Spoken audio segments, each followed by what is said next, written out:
nationale. Quand je le sais, j'ai été convaincu depuis le 30 août qu'Amour a été... Sagesse, l'intelligence tourne le dos à la sagesse. Pays béni de Dieu, il y a tout, mais tout manque. Motion des femmes de l'Union nationale. Lors de la déclaration du 18 décembre 2010, lors des dernières élections présidentielles, 42% du peuple gabonais s'est prononcé en faveur de M. André Mba.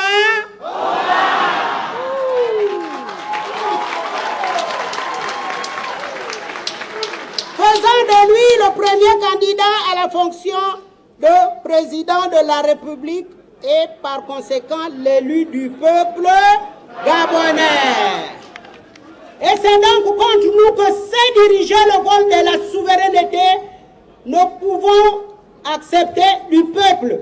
Dans ces conditions, nous ne pouvons accepter qu'un usurpateur qui a volé le vote des Gabonais et des Gabonaises par des moyens frauduleux puisse aujourd'hui venir modifier la Constitution dans le seul but d'installer un pouvoir dictatorial et à vie.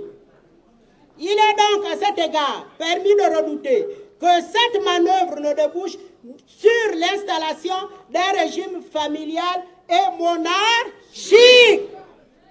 Les préoccupations des Gabonaises et des Gabonais sont réelles et ne se règlent pas sur une modification constitutionnelle taillée sur mesure.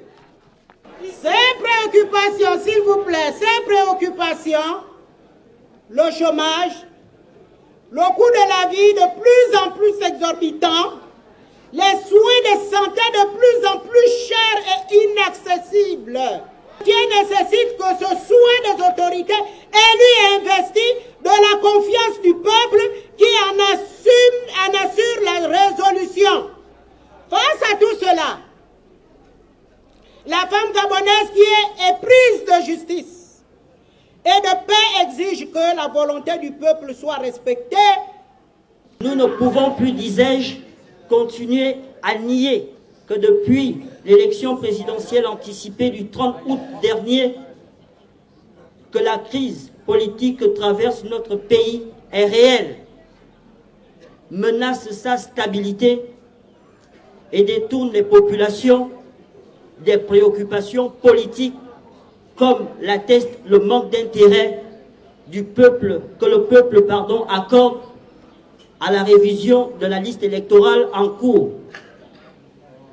Il y a aussi les témoignages des intervenants sur le documentaire France-Afrique, que vous avez suivi tout à l'heure, qui confirment que l'alternance politique souhaitée par tous au Gabon est régulièrement bafouée, mais aussi qu'elle devient inaccessible au regard des pratiques actuelles. Messieurs les présidents ou leurs représentants, la jeunesse consciente, dont je me fais l'honneur d'être le modeste interprète, dit haut et fort que le temps de la parole est fini.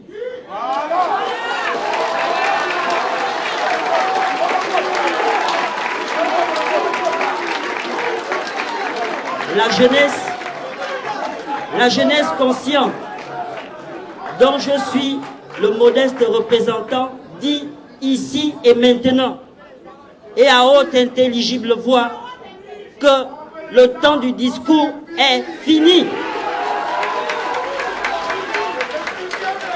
Tout le monde le sait, et c'est une vérité de la palisse.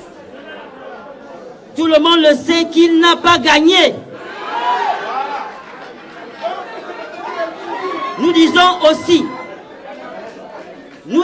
aussi non à la révision constitutionnelle en cours, à partir du moment où non seulement celui qui la propose est d'abord lui-même frappé par l'illégitimité, mais aussi parce qu'elle n'a pas fait l'objet d'un référendum. Lorsqu'on veut modifier la Constitution, me semble-t-il, c'est comme cela que l'on doit procéder. Les députés les députés de la majorité, les députés de la majorité présidentielle ont là aussi, j'ai même peine à le dire, ont là aussi une responsabilité dans ce qui est en train de se faire. Parce qu'ils avaient là l'occasion, n'est-ce pas, de rendre notre loi fondamentale plus démocratique. C'est pitoyable. C'est pitoyable.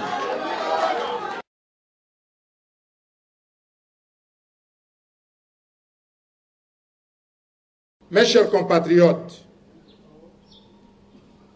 le moment est grave, tant certains événements passés, présents et futurs sur la situation politique de notre pays rendent délétère son climat social et obscurcissent son avenir.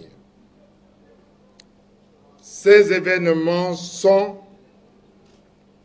l'élection présidentielle anticipée du 30 août 2009, la révision constitutionnelle en cours et l'élection législative de 2011. Ces événements ne peuvent laisser tout Gabonais patriote indifférent. L'Union nationale, née le 10 février 2010, s'est donnée comme mission, entre autres, l'alternance, le changement par la voie démocratique grâce à des élections libres, transparentes et crédibles. C'est dans cet esprit que face au coup d'État électoral du 3 septembre 2009, donnant Ali Bongo Ndimba vainqueur avec la complicité de la Cour constitutionnelle, d'une partie de la Commission électorale nationale autonome et permanente, et de quelques éléments des forces de défense, l'opposition gabonaise en général, après s'être insurgée contre cette forfaiture, a, dans une démarche responsable et constructive, présenté la réalité de cette situation à la communauté internationale. Ainsi, à l'endroit de toutes les représentations diplomatiques au Gabon, devant le président de la République française, le 24 février 2010, comme devant le secrétaire général de l'ONU, le 1er juillet 2010, l'opposition gabonaise a affirmé, a toujours affirmé avec force, je cite, alors que le peuple gabonais s'est clairement exprimé pour le changement dans son vote du 30 août 2009, un pouvoir illégitime, bénéficiant d'une forme d'ingérence extérieure, s'est installé au mépris de la réalité des urnes avec la complicité interne des institutions de la République et l'instrumentalisation de certains éléments de forces de défense et de sécurité. Fin de citation. Ça a été toujours le message que nous avons passé devant toutes ces institutions et personnalités. Mais pour le pouvoir, comme pour certains compatriotes, et même à l'extérieur, l'opposition passait, faisait dans la diversion et ne voulait pas reconnaître les résultats de cette élection. Mais la vérité, dit l'adage, n'a pas de ton. Elle est inaltérable et s'impose à tous.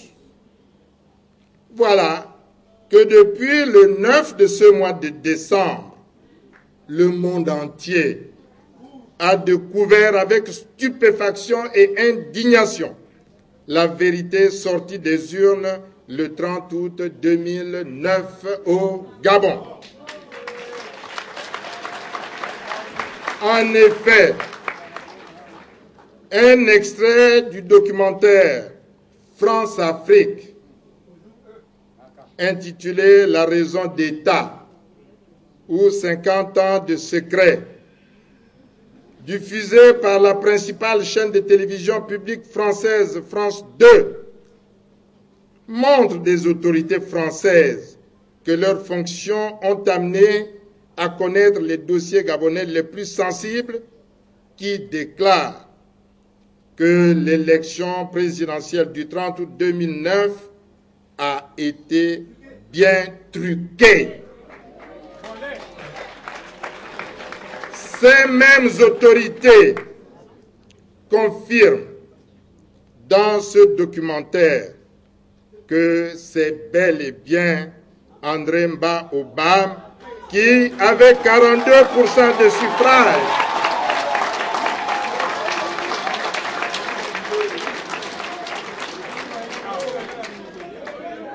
je reprends.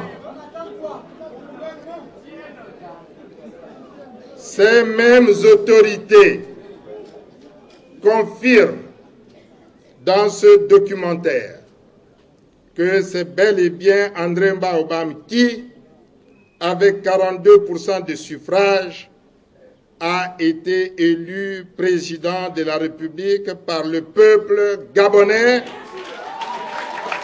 Ali Bongo Ondimba venant en deuxième position avec 37% et que ces résultats ont été inversés. Alors, chers compatriotes, à partir de ce moment-là, nous disons, Ali Bongo Ondimba n'a pas gagné, il est illégitime, il doit partir.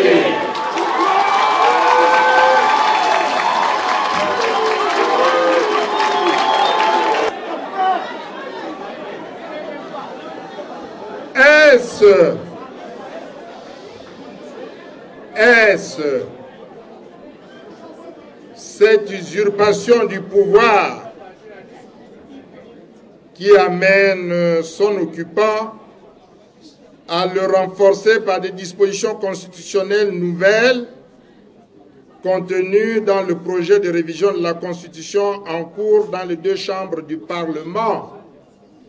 Oui, parce que privé de légitimité, il s'appuie sur sa fameuse légalité pour disposer de tous les pouvoirs.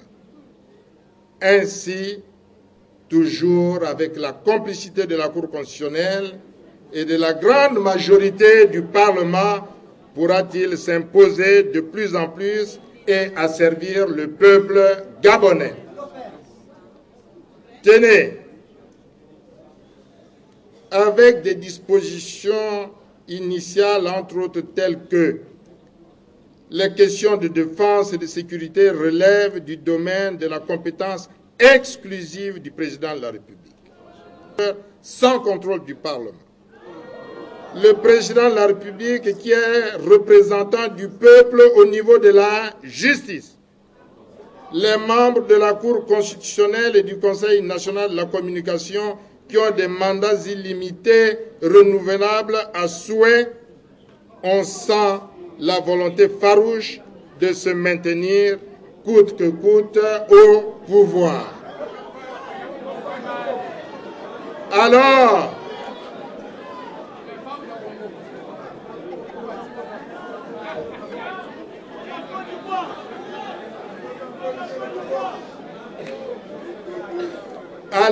qu'on s'attendait au moins